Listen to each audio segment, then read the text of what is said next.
अस्सलामु अलैकुम वरहमतुल्लाहि वबरकातुह। उम्मीद करता हूँ कि तमाम अहबाब खैर व आफियत से होंगे।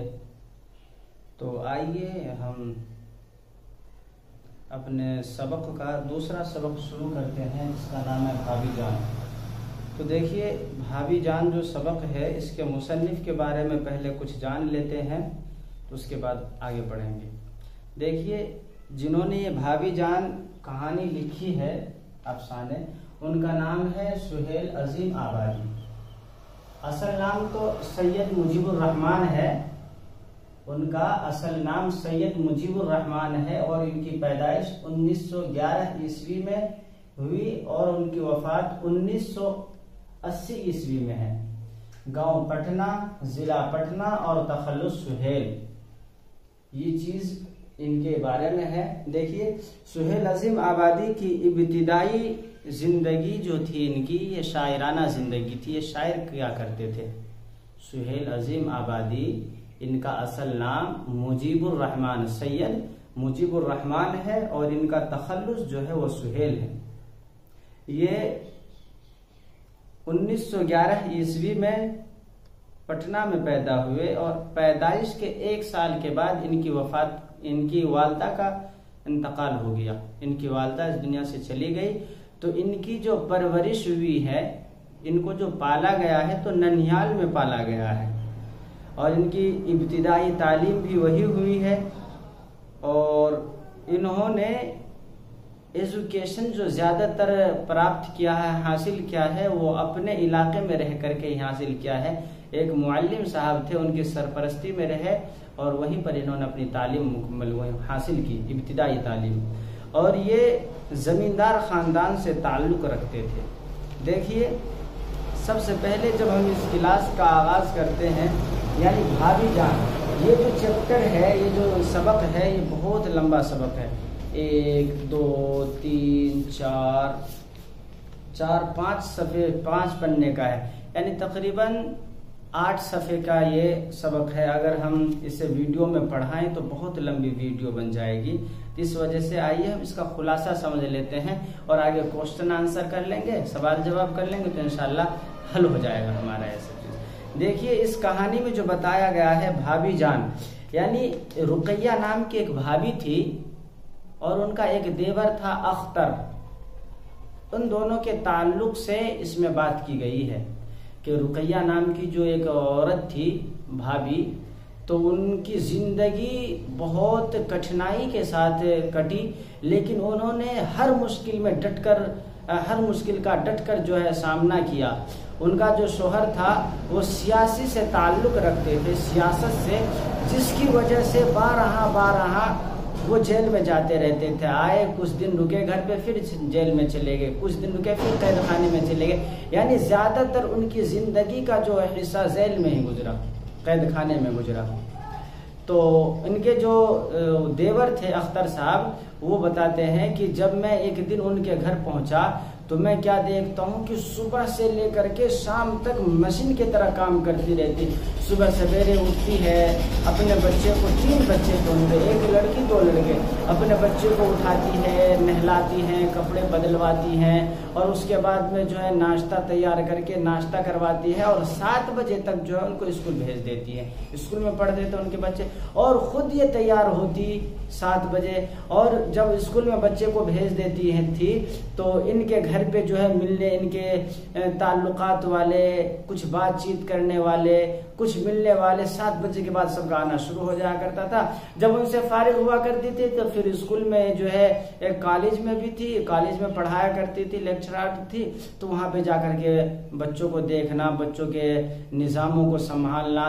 फिर वहां से आती थी, फिर खुतूत में लिखने में, खत लिखने में अपना जिंदगी बसर करती थी। यानी कि हर वक्त पूरे दिन को इन्होंने मसरूफ कर रखा था, कभी भी ठाली नहीं बैठती। थोड़ा सा कोई वक्त मिला, फौरन खत लिखना शुरू कर देती थी।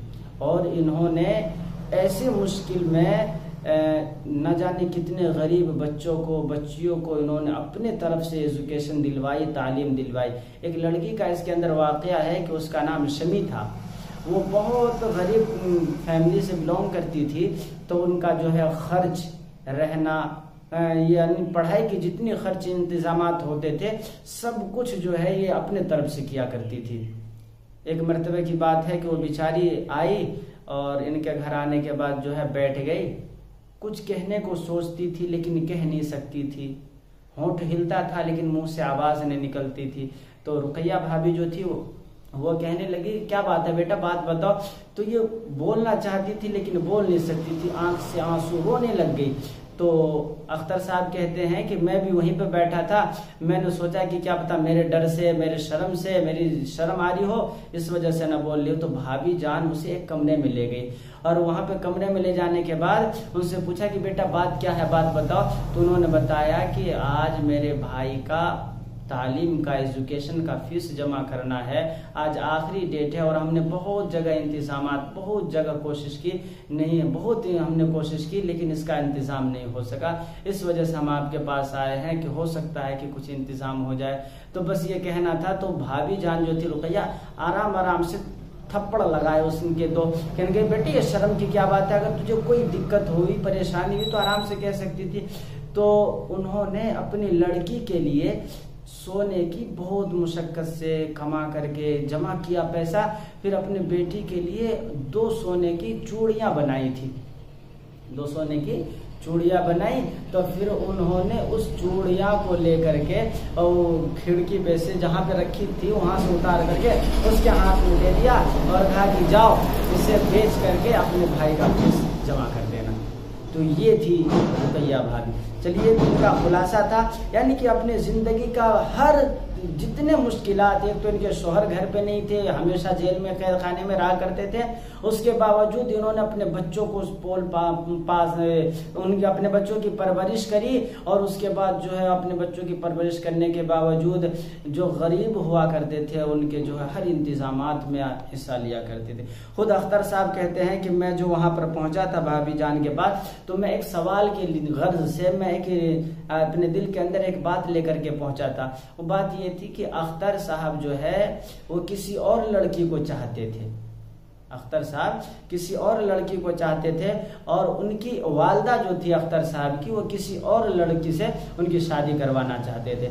तो उन्होंने जाकर के अपने भाभी से बताया, उनकी भाभी ने खुद ही मालूम किया। तो मुख्तसर ये है कि बताया कि मैं उसी लड़की से शादी करना चाहता हूँ, बताओ क्या करूँ। तो उनकी भाभी ने कहा कि इतने परेशानी हमने झेले थे, एक परेशानी और ही, जाओ तुम शादी करके ले आओ, मेरे यहाँ ही रहना। तो ये है इनकी रुकैया भाभी की जिंदगी। तो आइए हम जो है अब ये हमारा खुलासा हो गया, आइए हम अब इसके जो है ना क्वेश्चन आंसर कर लेते हैं, सवाल जवाब। देखिए सबसे पहले अल्फाज मानी है, मैंने पिछले सबक में भी, सबक नंबर 1 में भी कह लूँ सवाल जवाब करवाया था। ये जरूरी है, कोई भी लफ्ज उठा लिया जाएगा और उसको रख दिया जाएगा क्वेश्चन में जब 10th के एग्जाम में, और उससे फिर उसके बाद कहा जाएगा कि बताओ इस लफ्ज का क्या माने है। तो इसको याद करिएगा अपनी, जैसे जिस तरीके से किताब में लिखी हुई है इस तरीके से ऐसे नोटबुक में उतार करके, कॉपी में उतार करके और इसको याद करिएगा। देखिए सबसे पहले क्या है, कलीसा। कलीसा के माने गिरजा, यानी ईसाइयों की इबादत गाह, यानी मुसलमानों की इबादत गाह को मस्जिद कहते हैं, गैर मुस्लिम भाई जो हैं उनकी इबादत गाह को मंदिर कहते हैं, और ईसाइयों की इबादत गाह को कलीसा कहते हैं, यानी गिरजाघर।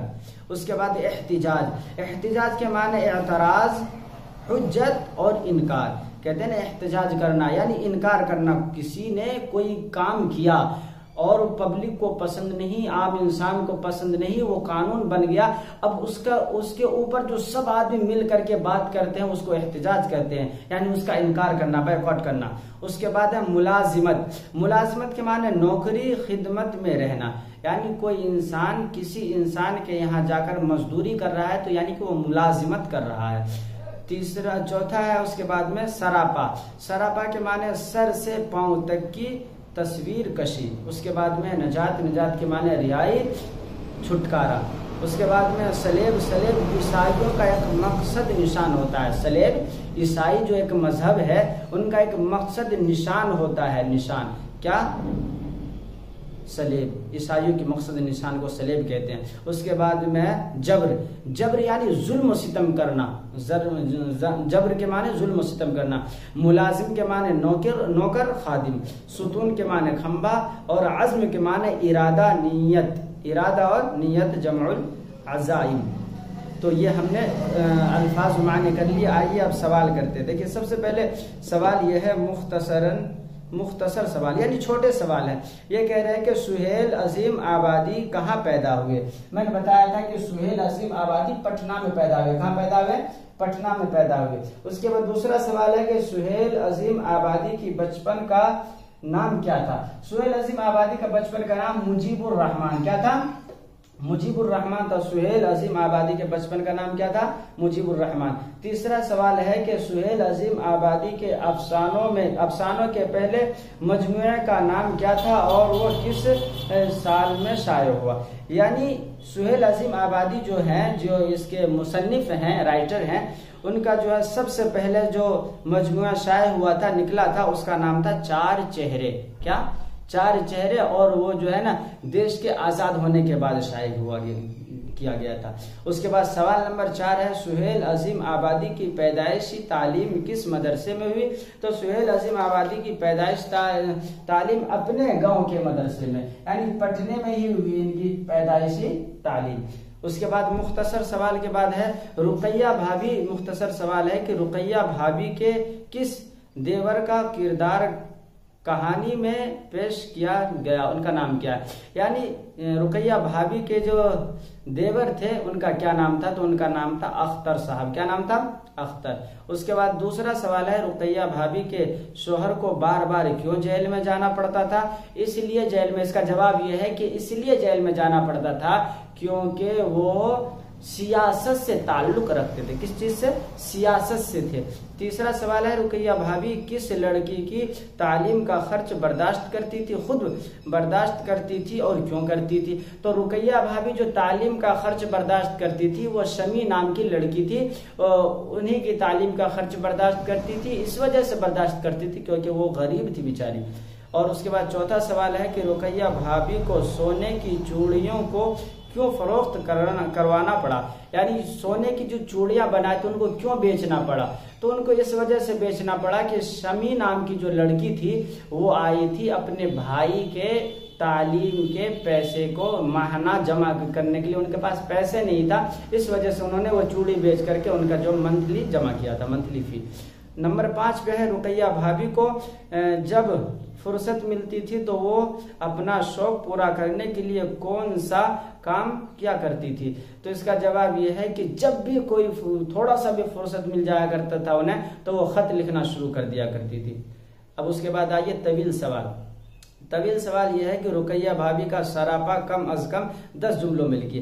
यानी रुकैया भाभी के हालात जिंदगी, यानी उन इस जो कहानी है भाभी जान, इसमें जो रुकैया भाभी के बारे में आपने पढ़ा समझा, अभी जो हमने बताया इसके बारे में जो आपने समझा उसके बारे में कह रहे हैं कि 10 जुमलों में लिखिए। तो आप लिख सकते हैं कि रुकैया भाभी एक बहुत अच्छी औरत थी। वो हर मुश्किलों से उन्होंने डटकर सामना, हर मुश्किलों का उन्होंने डटकर सामना किया और उन्होंने जो है अपने बच्चों के साथ साथ गरीबों की, मिस्कीनों की मदद भी की और उनके, यानी अपने तरफ से जो आपने कहानी में समझा वो सब कुछ लिख सकते हैं। उसके बाद दूसरा नंबर है कि रुकैया भाभी के किरदार को एक मिसाल किरदार बनाकर सुहेल अजीम आबादी ने कारी कहते हैं सुनने वाले को, कारी कहते हैं पढ़ने वाले को, सॉरी कारी किसे कहते हैं? पढ़ने वाले को हौसला देने का काम किया है। इस ख्याल से आप किस हद तक इत्तिफाक रखते हैं? हाँ, तो ये जो है मुसन्निफ अलैहिर्रहमा सुहेल अजीम आबादी जो है उन्होंने इस कहानी को हमें याद करवा करके, पढ़वा करके हमें ये हौसला दिया है कि अगर कोई भी परेशानी आ जाए, कितनी भी परेशानी आ जाए, तो हमें डरना नहीं चाहिए, हमें घबराना नहीं चाहिए, डट कर सामना करना चाहिए और मेहनत करते रहना चाहिए। इंशाअल्लाह सुम्मा इंशाअल्लाह एक न एक दिन कामयाबी जरूर मिलेगी। नंबर 3 पे है सुहेल अजीम आबादी उर्दू के किस अफसाना निगार से बहुत ज्यादा मुतासिर थे और क्यों थे।